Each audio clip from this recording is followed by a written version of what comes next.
J'ai vu le sang qui coulait partout. Il y a une dame qui a pris son écharpe pour me donner pour essuyer le sang, mais ça coulait tellement. Pour vous expliquer le topo, donc ça s'est passé il y a quelques jours. Une jeune demoiselle est agressée, poignardée, donc c'est pire, hein, poignardée, on peut parler de tentative de meurtre dans le train par son ex-compagnon. Alors son ex-compagnon, qu'est-ce qu'il faisait là dans le train? On va en discuter avec vous. En tout cas, ce qui est sûr, c'est que ça faisait pas mal de temps déjà qu'elle se faisait harceler par cet ex-compagnon. On vous passe la vidéo, comme ça vous voyez de comment il en retourne. Laisse-moi tranquille. Laisse-moi tranquille. Laisse-moi tranquille. Laisse-moi tranquille. Laisse-moi tranquille. Là, c'est qui ton gars qui dit? Ouais, il dit c'est qui ton gars, ouais. Là, il était à deux doigts de lui rouler dessus. Laisse-moi tranquille. Laisse-moi tranquille. Donc le gars est tellement dans sa dinguerie que lui-même se met en danger.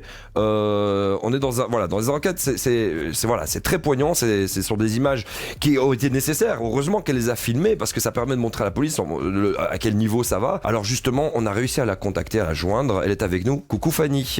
Fanny, Vous m'entendez? oui. Super Oui, Fanny, voilà. On te reçoit 5 sur 5, parfait. Bonsoir Fanny, D'accord. bienvenue sur Tarmac.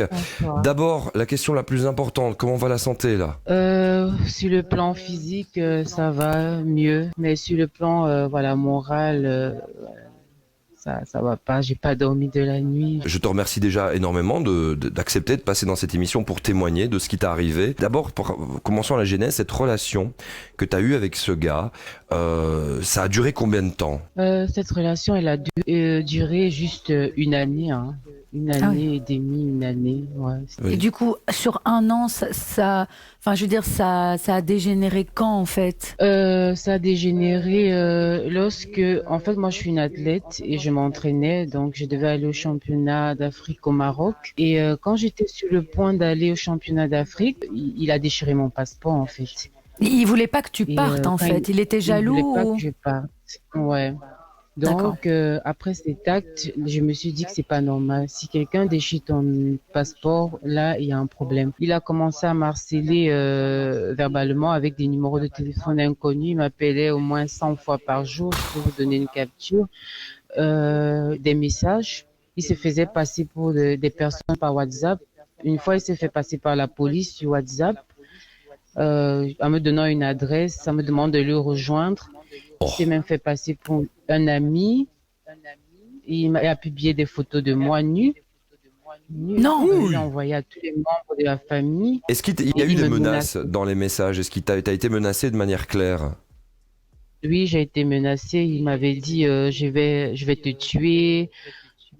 Tu vas rentrer dans ton pays et découper en morceaux. Bon, Et donc du coup, tu te retrouves un jour, et c'était il y a quelques jours, dans le train. Et comment ça s'est passé? Qu'est-ce qu'il faisait dans ce train? moi, je me rendais à mon lieu de travail, hein. Quand je suis entrée, j'ai eu l'impression que il y a la silhouette que je voyais entrer devant moi, c'était lui, mais il était de dos. Alors, je me suis levée pour aller voir et confirmer que c'était bien lui.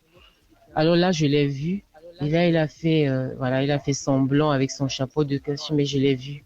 Alors, je lui ai demandé, qu'est-ce que tu fais dans ce train? Alors, j'ai voulu me tourner pour prendre mon téléphone, appeler et vous faire une vidéo éventuellement. Et voilà, j'ai reçu le coup derrière violemment et le train s'arrêtait en fait à Route-Saint-Genès. Et là, il s'est précipité, il est parti. Donc c'était prémédité, donc il avait dans l'intention de te faire du mal. Et heureusement que voilà, les passagers dans le train sont venus en aide. J'ai vu le sang qui coulait partout. Il y a une dame qui a pris son écharpe pour me donner pour essuyer le sang, mais ça coulait tellement. On a appelé le contrôleur. Et le contrôleur est venu vers moi. Il a dû demander dans le train s'il y avait un médecin ou un secouriste ou quelqu'un qui était du domaine qui pouvait me venir en aide. Et heureusement qu'il y avait un médecin et un secouriste qui sont venus et ils ont arrêté mon hémorragie. Vraiment, on te remercie énormément d'avoir ce courage de passer, de nous raconter ton histoire, parce que beaucoup de femmes sont victimes de ça, des féminicides, des personnes qui meurent parce qu'elles ont été battues, massacrées à coups de de batte, à coups de poing, rouler dessus. Je précise pour ceux qui nous regardent, il y a des numéros. Si vous êtes en France, il y a le 3919, c'est SOS Femmes Violences, pour les violences conjugales. Donc le 3919 si vous êtes en France. Et pour la Belgique, c'est le 0800 30 030. Donc le 0800 30 030. Notez ça, c'est très important. Merci à toi d'avoir regardé cette vidéo. N'hésite pas à t'abonner à la chaîne, activer la petite cloche, c'est très important. Et puis on a d'autres vidéos. Donc vas-y, tu choisis. Clique. Vas-y, clique, je te dis. Oh bah tu vas cliquer ou pas là? Voilà, merci. Au revoir.